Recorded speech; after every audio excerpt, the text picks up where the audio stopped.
Hi, everyone. Welcome to today's Biznology Digital Marketing webinar. We have an exciting webinar today because I'm joined by Ruth Stevens, who's going to be giving us some insight into the top trends in B2B marketing. For those who are new to our webinars, let me give you a bit of background.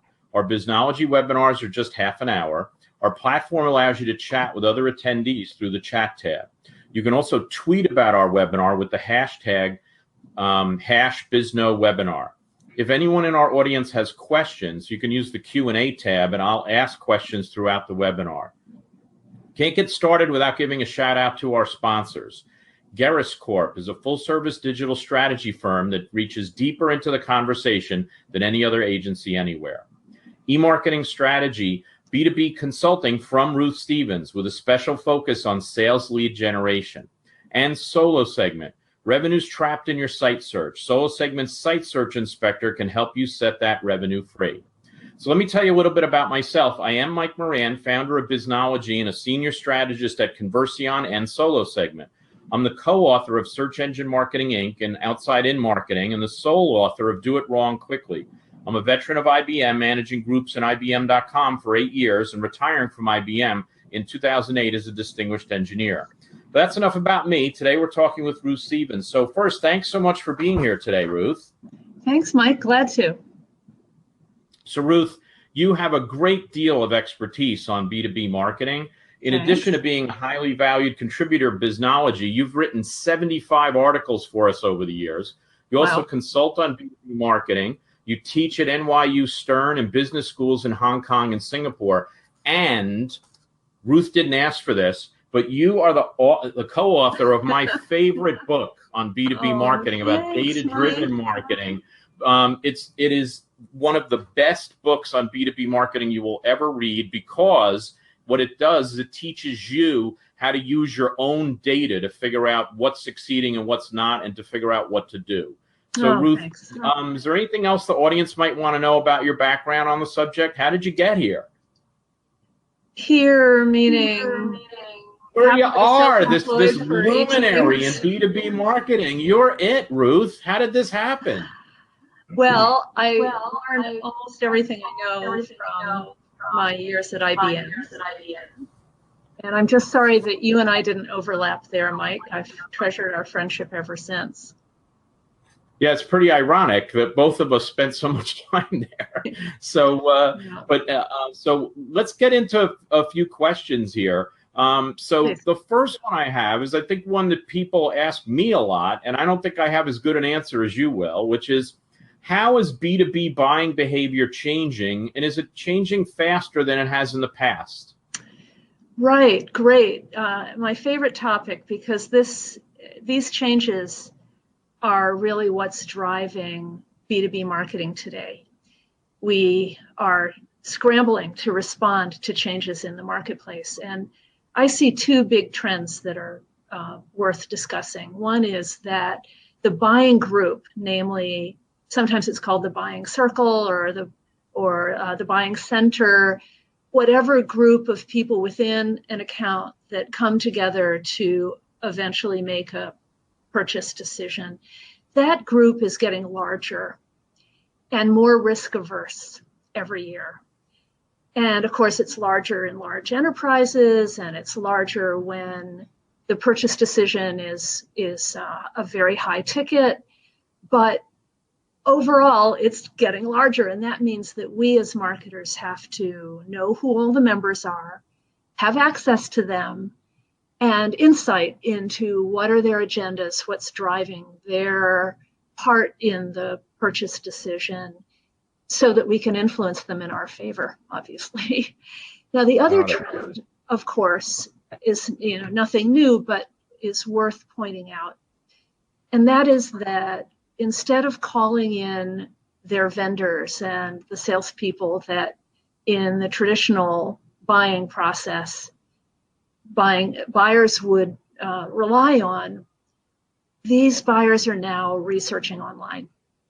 So this means that marketers need to be online with information to help them solve their problem or find the solution they're looking for and become a trusted partner of theirs and insinuate ourselves, in effect, onto their radar and into their hearts, so that when they develop a short list, we're on it. And it means that you might say that salespeople have almost lost control of a large part of the traditional sales process.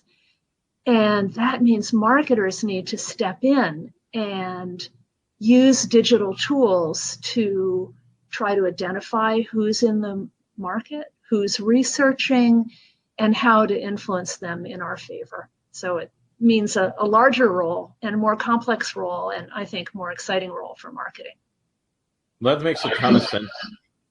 Why do you think that the buying circle is getting bigger? And the first trend that you pointed out, why do you think those things are happening? And why are they getting more risk averse? Yeah, why? Yeah. But why? Why are they becoming more risk averse? Who knows?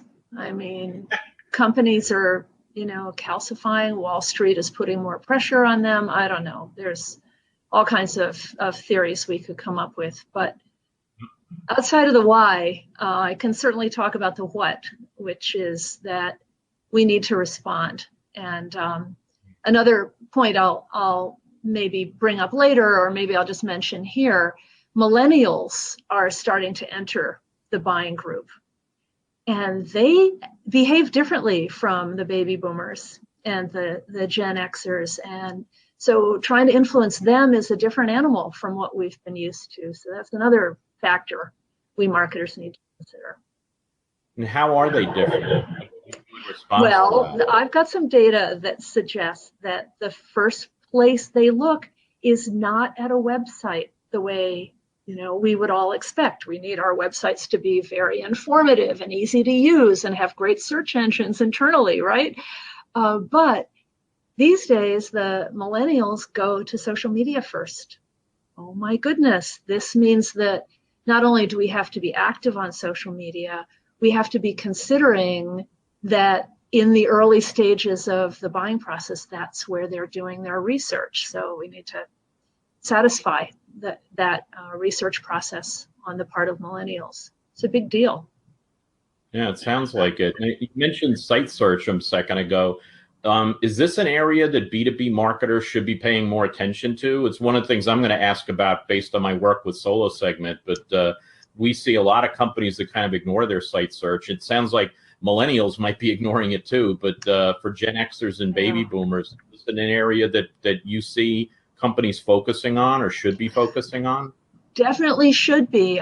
The reason I mentioned it is that I know it's an area of interest of yours, and I, as a B2B marketer, am really glad that someone is focused on this, because I'm not hearing it among the marketing community. I think, let's get some education going, or try to raise awareness, because and I know that if I'm at a website and I'm trying to understand what this prospective vendor can do for me, I need really intuitive navigation, number one, but I also need to be able to find exactly what I'm searching on. And if you force me to poke around too long, I'm going to be annoyed, and I'm probably going to leave. So great internal search is, I think, essential. And as I said, I'm not hearing a lot of B2B marketers focused on it. The only place I do see a focus is in the e-commerce world. So, for example, in B2B, one of the great e-commerce applications is for aftermarket parts and other catalog type items that have traditionally been internal search supported, and there's an awareness in that world. But for general information and product information and solution information, I don't think we have the awareness yet that's required. So go get 'em, Mike. But it's funny because it seems like if the pellet is very close to the mouth, then it suddenly we figure out how to get the pellet, right? But as soon as you put it a little farther away, we kind of forget about it, right? Nobody would say marketing. Nobody somebody would say marketing isn't important unless you have e-commerce, right? And so it's kind of weird, but I appreciate that that's what you're seeing, because we actually see a lot of the same stuff too. So let's talk about some other technologies. What other new technologies are affecting marketers today? So you talked about site search. You mentioned millennials focused on social media, which is an area that I don't see as a strength for most B2B companies. So both of these two areas we just talked about are places where B2B has to step it up. Are there other new technologies that you see that are changing things? Well, I do have some exciting stories to tell, especially on the data front. But let me just mention the general state of marketing technology and how exploding it has been over the last 5 years. Thankfully, Scott Brinker and his cohorts are tracking the number of point solutions out there, and there are more than 5,000, nearly 6,000 in his 2018 study. And I've been expecting a big shakeout as he keeps adding more to his list. But what has really interested me, well, first on the shakeout front, I'm not seeing the shakeout yet, so that's sort of a question mark. But what really interests me is that CMOs are being required today to be more tech savvy than ever, almost to the point where they need to be as smart about technology as their CIO counterparts. And I've even run into situations where the CMO was controlling a larger budget than the CIO of a firm. So this means that the kind of training, experience, and inclination that characterizes the CMO needs to be different today. And it may be contributing to the short lifespan that we see among CMOs, especially in large enterprise. But the stack is getting more complex. The number of point solutions that are coming along is frankly overwhelming. And I really applaud all of the marketing technologists who are trying to sort through that and set up a reasonable set of tools that are going to work for them. But what I'm also seeing in marketing, at least on the marketing automation side, like campaign automation, that really annoys me is that the tools, while they make us have some conveniences, sort of reminds me of your book title, Do It Wrong Quickly. But we're also unfortunately limited by these tools. For example, in the campaign automation world, the assumption has emerged that all outbound marketing communications will be through email.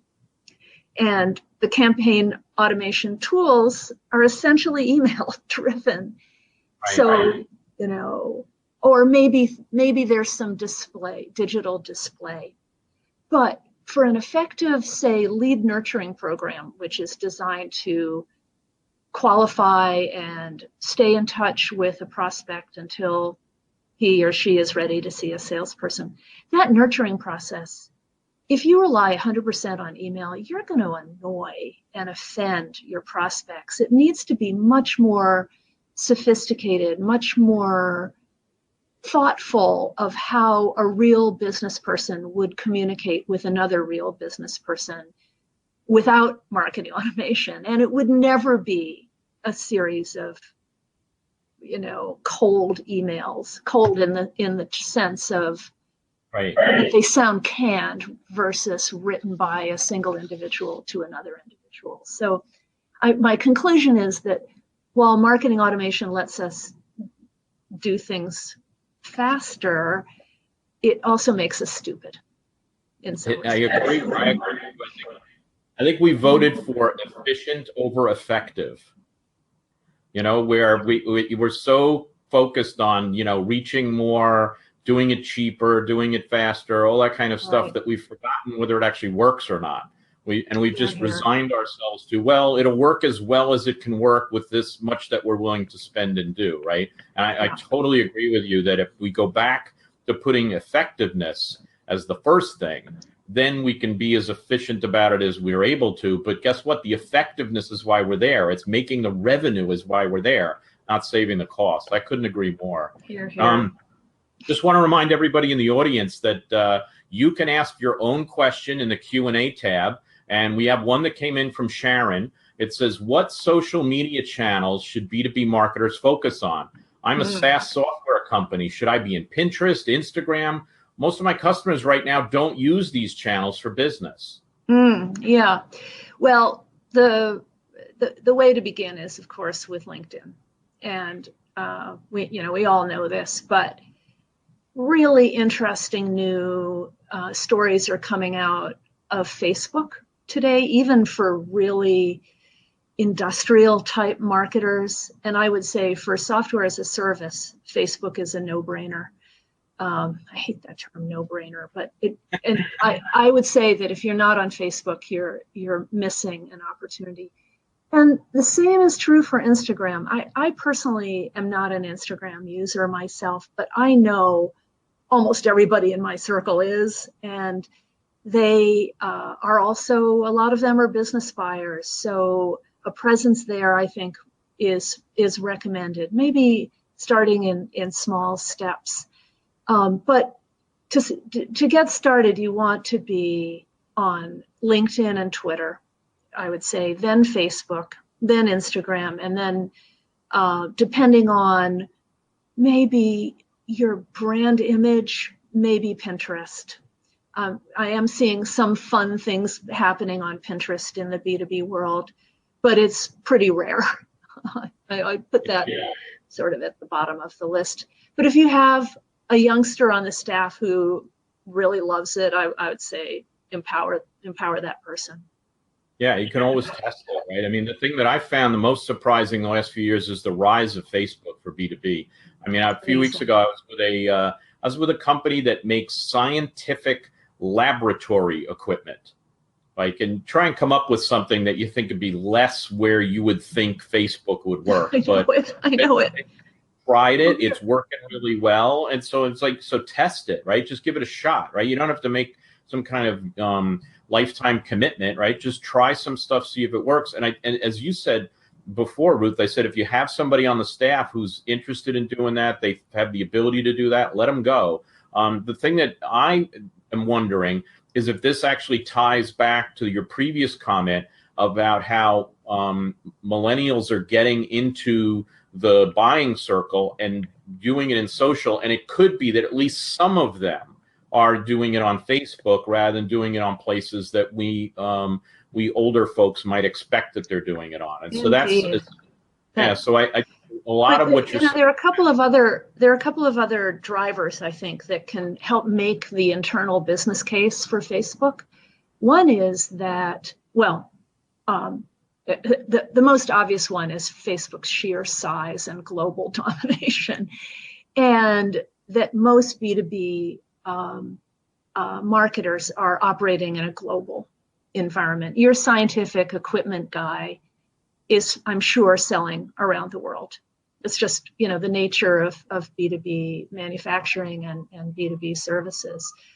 But the other argument, I would say, is let's look at what's going on in trade shows, trade pubs, and the traditional trade media that used to drive our B2B industries. They're falling apart. Some of them have successfully transitioned to the web, but most of them are still struggling. And this is one of the drivers of content marketing in the enterprise. It's not the only driver. The other big driver is that customers need information from us to build that relationship and establish that trust. But the fact that the trade shows have gone away was illustrated to me in the case study that I wrote about in the book, the B2B Data-Driven Marketing, about a machine tools company that has built a Facebook presence of over 100,000 followers. These are engineers, and they're at the point that they have established such an authoritative voice in the machine tooling world that the engineering faculty at engineering schools are referring students to this Facebook page to keep up on new technologies and machine tooling. Right. And that's a role that the trade pubs used to fill, and they're not there anymore, or they're not as loud and influential as they used to. Yeah, and it's also, you know, probably attributable to the rise of content marketing, where, I mean, what your example is a classic content marketing play where you're attracting potential customers for information, but then you're showing off your expertise. You're showing off that you really have your finger on the pulse of what's going on through exactly the story that you told in the book. So what else is happening in content? What else do you see as being kind of the changes coming along that affect content marketing and other ways of using content for B2B marketing? Well, I think the funnest angle is interactivity and the kind of consumery approach that B2B marketers are beginning to take with their content.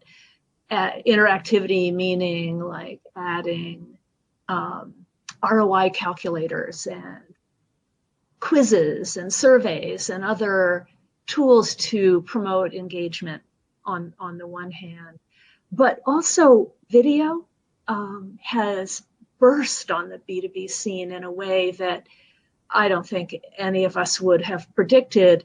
But now the evidence is clear. I'm seeing video in the form of like case file mystery stories in little video segments that farmers can follow to learn about or gain access to information about the latest fertilizers. I mean, really, to think that fertilizer manufacturers are using episodic video content to attract farmers is remarkable, and I think unleashes the whole creative juice that is traditionally, you know, stifled in the B2B world, which is all about give them the facts and, you know, be very specific and informative. And I think we have an opportunity now to be more playful and be more casual in our marketing communications. Yeah, most companies would be worried if their content was fertilizer. So, so we got another question that came in for the audience, again from Sharon. Will Facebook's current bad publicity play a role in its future in B2B marketing? Yeah, I don't know, Sharon. I think they, you know, their crisis management capabilities are improving. Their power in the marketplace is so strong. I wouldn't write them off yet. Yeah, I agree with that too. I think they're just starting to realize how powerful they really are, and they were still acting like a younger and smaller company than they really are, and they can't get away with some of the things because they look like a bully now. And right. I think they didn't have the kind of self-awareness that I think the market is forcing them to develop in a rapid fashion. So let's see. I want to ask another question. You wrote a whole book on data-driven B2B marketing. So what kind of trends do you see in data use in B2B marketing since you wrote the book? Yeah, the most exciting new news is about data sources. And I covered the newest at the time in the book, but there are new ones coming since then that I'm really excited about. The first one is so-called intent data, which is the concept that by looking at business behavior online, usually reported by publishers like PDF downloads or length of time on a page, and then tying that to the inference that if this guy is researching in this field, then maybe he's in buying mode and we should reach out and kick off a relationship. So there are several intent data providers out there today. Most of them, unfortunately, are limiting their solutions to tech marketing, but I think it'll spread to other industry sectors. And also intent data or data companies are starting to interpret intent more broadly. So I think there's a lot more to come. The other solution that I think many of your listeners may not have learned about, Mike, is the idea of taking your social media followers, like your Twitter followers or your LinkedIn company likes or whatever, and so-called reverse appending them back to a customer record, a prospect record or whatever, but expanding your database to include your Twitter followers is basically what I'm talking about here. Companies like Starista in San Antonio, Texas, have a service offering for this, and you basically hire them to reverse append your Twitter followers. That's all public data, so they can do it for you, and they might get a 15 to 20% match rate, but those are sort of free names that you can then add to your database and communicate with them through other channels. So I think it's a irresistibly appealing technique that costs next to nothing and makes a lot of sense. So there's a lot going on the data sources front. Now, on the data, the customer acquisition front, I'm really excited about the new tools available for lookalike marketing. Lookalike prospecting is something that's been going on in the world of catalog and mail order for decades, and is now making its way into digital marketing. And the concept is, let's do a profile of your top customers and then go find similar customers either at the account level or at the individual level and provide that as a lead list in effect, or a prospect list. It's being fueled today by artificial intelligence, or at least some people claim that. I think what's really going on is that the segmentation and model building is getting better and better, whether it's AI or not. It represents a real opportunity for companies to do smarter prospecting using the data that they already have on hand. So I'm pretty excited about that. And there's a plethora of providers whom you can choose among. Ruth, I wish we could go more. I feel like we could go on all day, but we're out of time. Thanks so much to you for your great ideas, and thanks especially to our audience for joining us. Thank you, Sharon. Later this week, we'll send you a link to the recording of this webinar. And we also invite you to mark your calendars for our next Biznology webinar, Personal Branding. What is it really? On September 18th at 11 a.m. You can sign up for it at biznology.com or through the email that you get. We hope to see everyone back here then. Bye, everybody.